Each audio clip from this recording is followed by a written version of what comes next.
لا إله إلا الله وحده لا شريك له وأشهد أن سيدنا محمدا عبده ورسوله. أيها الإخوة، الإحسان أن تعبد الله كأنك تراه فإن لم تكن تراه فإنه يراك. وقد قال خادم الرسول رضي الله تعالى عنه: إحسانكم أن تعبدوا ذا المنن كأنكم ترونه بالأعين إن لم تكونوا قد رأيتموه فقد رآكم فراقبوه. فتصوف الحق هو العبادة المخلصة والعمل والقول الصادق، وهو القلب الطاهر بالإيمان والجسد الطائع بالإحسان والضمير بالإسلام والضمير الصافي بالإحسان. وكل هذا شرط لا بد منه ليصبح المريد صادق الإرادة صحيح التعلق بشيخ الخديم رضي الله عنه. لذا قال: قلت فجيل ذا الزمان جهلوا علم التصوف فخيرا أهملوا، وجهلوا بكونه استقامة ومنعه الفتى من الملامة. أما تعريف أي التصوف إن كنت صائلا عن التصوف لكي تعد من ذوي التعرف، فللتصوف أصول تعرف 9 أشياء لدى من يعرف. أولها تلازم الكتاب وسنة المختار ذي الصواب، وترك الأهوال وترك البدع، كذاك تبجيل الشيوخ الخشع، ورؤية أعذار لكل خلق، إدامة الورد لوجه الحق. أيها الإخوة، وترك تأويل ورخصة مع عزيمة على الذي قد شرع. فالمريد بالنظر الشيخ هو المؤمن المسلم المحسن الذي لا يريد سوى مرضاة الله في كل أقواله وأفعاله وتصرفاته، هو الذي إرادته تذوب في إرادة الله فيصبح مريدا بإرادة الله. وفي الختام نذكركم استعدادنا ليوم 18 صفر، أي يوم التعظيم أو الشكر لله تعالى بأمر من شيخنا الكريم شيخ أحمد بامبا، وفيه ثواب لا تعد ولا تحصى. ولكن بأي كيفية هذا تعظيم أيها الإخوة؟ ويكون كما قال شيخ الخديم في تعظيم مولد خير البرية: تعظيمه بالسنة يقودنا للجنة، به ازدياد المنة لمخلص معظم. أي بتلاوة القرآن الكريم وقصائد الشيخ الخديم والأذكار وإطعام الطعام وصلة الأرحام وزيارة الصالحين وما جرى مجراها. kon mbokk yi ginnaaw bi ñu daanelee xutba bi rek dañ koy tënk rek ba ñu gën koo mën a jariñoo. sant suñ borom bi nga xam ne moo bind doomu aadama yamale ko, maanaam moo ko jubal, di ñaan xéewal ci ngën ji mindeef sallallahu alayhi wa sallam. yéen mbokk yi tedd yi, suñ borom dafa ni moom day suñ borom dafa rafetal li mu bind lépp, da koo rafetal ak rafetal, rawatina ndax si doomu aadama.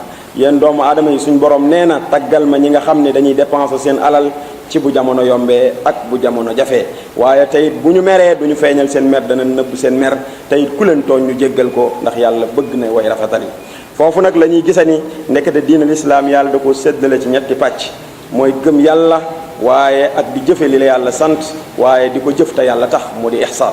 kon nañu xam ni diine nag buñ nee diine li gëm yàlla mi ngi wéree ci xam-xamu tawxiid, xam jik melokaan yi yàlla melokaano nga melokaane ko nga melal ko yi jomb ci moom nga jombal ko yi war ci yonent ak malaaka yeeg yépp rek yi nga war a gëm nga gëm ko, melo yi ñu war a am nga jox leen ko.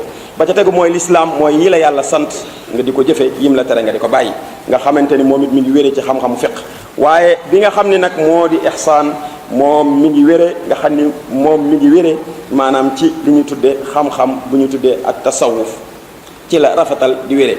mu ni nag diine du mën a wér, nit ki ak njullitam du mën a mat lu dul dafa mën a boole ñett yooyu, mooy am gëm yàlla gi waaye di jëfe li la yàlla sant ba pare di ko def te yàlla tax. boo gisee tey ci réewu arab yi tey doolul arab yi nga gis laa ilaha illa di teg ci bomb jàkkay laa ilaha illa rey ñëpp ñu faatu, laa ilaha illa takk bomb dal ci kaw ñuy wax laa ilaha illa ñëpp faatu. dafa am benn xaaj bu ñu manqué ci diine, mooy am nañ iman am nañ islam waaye tasawuf lañ manqué. moo waral la ñuy def ci diine ci jaamu yàlla ak gëm yàlla ga dañ koy def ngir rawante, dañ koy def ngir partisan, dañ koy def te leneen tax waaye yàlla taxul. moo tax ñuy rayante, moo tax ñuy xeex ak xuloo ak ku nekk bëgg a faagagal sa morom, ku nekk du gëm sa morom. kon la leen manqué ba tax ñuy def loolu moo di tasawuf. kon tasawuf lu am solo la. kon ñu xam ne doomu aadama pour ngëm yàlla mat, diine mat, fokk mu boole ñett yooyu. moo tax Sëriñ Tuubaa ni déglu leen yeewu leen ci xam ni diine yàlla xaaj ba ñett la te amul lënt. ba ci njëkk mooy gëm yàlla, ba ca tegu mooy di jëf li la yàlla sant, ñetteel ba mooy nga di ko rafetal. rafetal googu nag muy ihsaan moom la ñu tudde ak taalube ñun, moom la ñuy wax ak taalube. koo wax mu ni la taalube am solo, te waaye ñu baree bari ñu koy wax duñ ko firil nit ñi ndax dañ cay lëmaale lu baree bari. li gars yi wax naan kalimatul haqq uridu biha al batil, maanaam yenn saa yi nit wax ko baat ba dëgg la de waaye moom lam ca nar du dëgg. kon loolu dafa jar xam.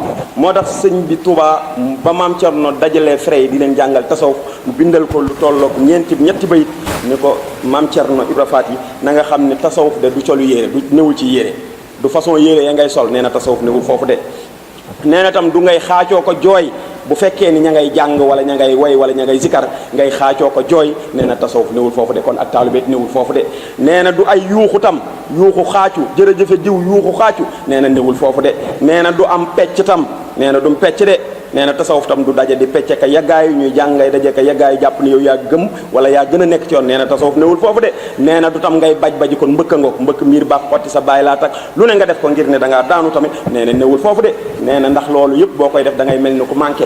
ñu ni ko mel ni kon sëñ maam Cerno daf koo laaj ni ko Sëriñ Tuubaa sama mag ju baax ja lan moo di tasawuf mu ne ko tasawuf mooy nga sellal te la ngay def lu ne nga def ko te yàlla tax te doo ca rax dara waaye nga topp dëgg topp alxuraan topp diine. nee na ko loolu moo di tasawuf.